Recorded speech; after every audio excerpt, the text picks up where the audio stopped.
Yoweri Kaguta Museveni wetogera kati ng'ali mu kutya era ayise His Excellency elected President of Uganda Kyagulanyi Ssentamu Robert Bobi Wine boogeremu babeeko enjogeraziganya gye boogera naye naye nga tongera bajjukiza n'okubategeeza nti President Kyagulanyi Ssentamu Robert Bobi Wine elected President of Uganda ng'ali wamu ku lw'eggwanga lyaffe era atongera obategeeza nti tujja kutambula.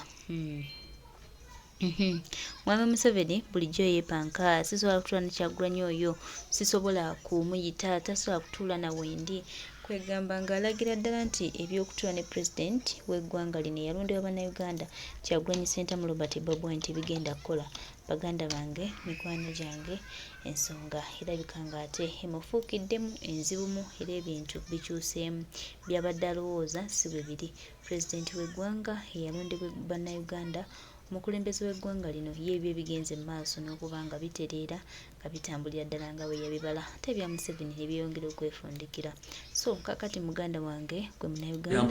tetusimbudde. So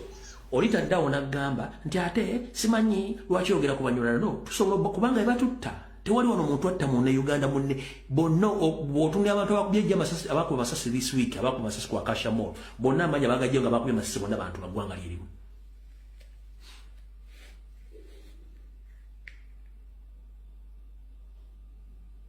System okumanya abantu mwera namwe temubawo kutegeera nazi zikunonga amasomero gonna institutions ziconcentratinga ku kintu kyekimu bakiyita to provide education material oba knowledge nga amasomero tegeetaba mu business yonna. Business okutunda limu okutunda ebitabo okutunda toilet paper okutunda biki okutunda uniform okutunda byonna ezo business zakolebwanga bweru w'amasomero kubanga abazadde ze business baali bakola n'okubajjako business eyo kati mu masomero batunda limu batunda ebitabo batunda toilet paper batunda enjeyo batunda uniform batunda buli kimu kati buli business zonna bagenda bazibajjamu mpola kati gwe n'otasobola kumanya kusobola kusooka kusoma bwongo lwaki kati amasomero ate business abazadde ze baali bakola okufuna school fees ate lwaki amasomero ge gazirimu nakyo temujja kitimwakisoma kitegeera. Ne bakola ti system education empe gye baleese osasula school fees omala musasula bagamba twetaagayo sente zabazita za skilling $15,000 kati on top of the school fees osasula millioni emu ate essomero Ministry of Education ega musolozeeyo sente endala za skilling the extra activities zetwandisenga technical skills zebalina okusomesa omwana ng'akyali mu ssomero kati nazo zirina omutemwa gwazo teziri part of the school fees era bakuweereza sacula y'omwana kubeerako sereza skilling so nga tebabanga bakiteeka nti kiri part of the education kiri part of the syllabus. Skilling yali badde ali ku school fees zennyini nakyo temwakimanya babasomesa ki.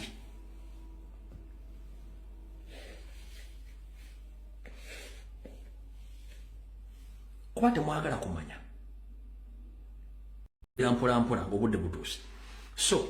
olitaddawo n'aggamba nti ate simanyi lwaki yogera ku banyolana no tusobola kubanga ebatutta tewali wano omuntu atta munnayuganda munne bonna bw'otunira abantu abakubye amasasi abakuba amasasi this week abakuba amasasi ku Akasha Mall bonna amanyi abagajja nga bakubye amasasi bonna bantu baggwanga lyerimu.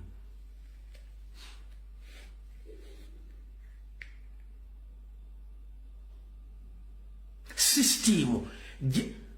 okumanya abantu mwera namwe temubawo kutegeera nazi zikunonga amasomero gonna institutions ziconcentratinga ku kintu kyekimu bakiyita to provide education material oba knowledge nga amasomero tegeetaba mu business yonna. Business okutunda limu okutunda ebitabo okutunda toilet paper okutunda biki okutunda uniform okutunda byonna ezo business zakolebwanga bweru w'amasomero kubanga abazadde ze business baali bakola n'okubajjako business eyo kati mu masomero batunda limu batunda ebitabo batunda toilet paper batunda enjeyo batunda uniform batunda buli kimu kati buli business zonna bagenda bazibajjamu mpola kati gwe notasobola kumanya kusobola kusooka kusoma bwongo lwaki kati amasomero ate business abazadde ze baali bakola okufuna school fees ate lwaki amasomero ge gazirimu nakyo temujja kitimwakisoma kitegeera ne bakola ti system education empe gye baleese osasula school fees omala musasula bagamba twetaagayo sente labazita za skilling mitwalo 15 kati on top of the school fees osasula milioni emu ate essomero Ministry of Education ega musolozeeyo sente endala za skilling the extra activities zetwandisenga technical skills zebalina okusomesa omwana nga akyali musomero kati nazo zirina omutemwa gwazo teziri part of the school fees era bakuweereza sacula y'omwana kubeerako sereza skilling so nga tebabanga bakiteeka nti kiri part of the education kiri part of the syllabus skilling yali badde ali ku school fees zennyini nakyo temwakimanya babasomesa ki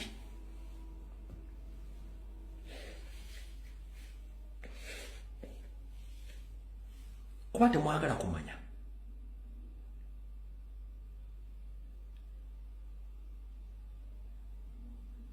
oyina akugamba sasula development fee abaana badde essomero lutandikawo nga abaana bagenda somera miti sasula sereza bus contribution nze omwana owange ate nkwate sereza bw'ava mu ssomero mugenda kunziriza sente ezo development fee omwana ava mu ssomero lyamwe ng'avudde mugenda kunziriza sereza development fee kiki nemutuuka okutuma omwana gundi floor polish nene mutumira ku items zemwagala kati mwe sente ezammwe zikola kintu kyekituufu school fees akola mulimu ky'omutuufu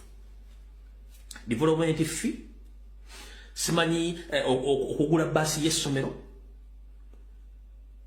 kasasira ali ogenda okusoma school requirements zokka linda kati kansooke kumenyera ekigambo kino bayinza okugala school fees wa million emu n'ekitundu school fees million emu n'ekitundu ne balyoka bakuleetera school requirements zokka nga thiri was almost million number school requirements zokka kati baba lokole gye balyoka bakugamba nti omanyi nti tuyina vidi 3 mu taamu vidi 3 ekitono nnyo ku masomero g'ebisulo omwana osobola omusipendingako emitwalo 4 ekitono nnyo ku vidi mitwalo 4 kati okulene kombe swani kuli wano amasomero gonna gasinga mu nsi yonna galina taamu omwaka Uganda tukyali ku taamu 3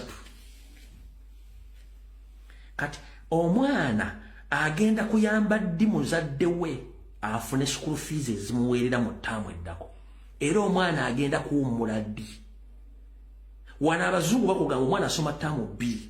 2 ezo omwana afuna etime emala ye kennyini okufuna emyezi gy'agenda okukola mu fakiti olebe wantu wonna gy'agenda okukola n'asigala ng'afuna skills endala ng'ate asobola n'okuba ng'alina pocket money obuwe bakusomesa taamu ezi 3 ogenda okuvaayo nga windo zaayita kuba tebagala kukyusa 1 buli lunaku Uganda buli mwaka Uganda efulumya miliyoni ezisukka 5 ez'abaana abasomye kale katuge nduka tusaleko buli mwaka Uganda efulumya abaana abasomye okuva ku certificate okutuuka ku degree okutuuka ku masters katugamete ekitono nnyo efulumya miliyoni 2 ng'ogasa institution zonna university zonna vocational schools zonna ng'ozigasse bayinza okuba nga omwaka bafulumya miliyoni 2 ez'Abannayuganda abasomi nga balina certificate diploma balina degrees masters nga bali miliyoni 2 nze nkubuuza wali otuddeko n'obuuza nti abaana abo n'abakyala bafuluma bakola ludda wa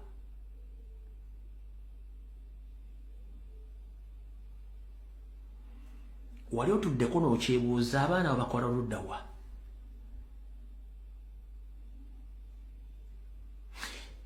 njagala tugende empola tusigaze dakiika ntono njagala otule wansi weebuuza okusasulira school fees omwana okuva ku nassale n'atuuka ku university n'afuna degree ng'owuwo just omu kati olina abaana bana bonna bawedde degree bakola ludda wa ku bwesedde n'obwesedde bw'abaana bali ku university basoma ne ku technical schools oba ku vacation schools abaana abo bakola ludda wa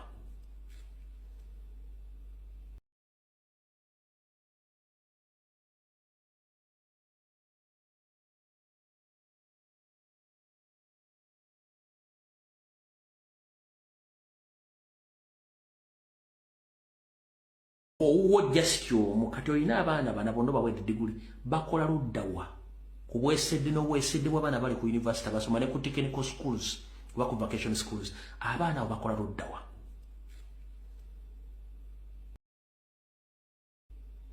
emirimu giri luddawa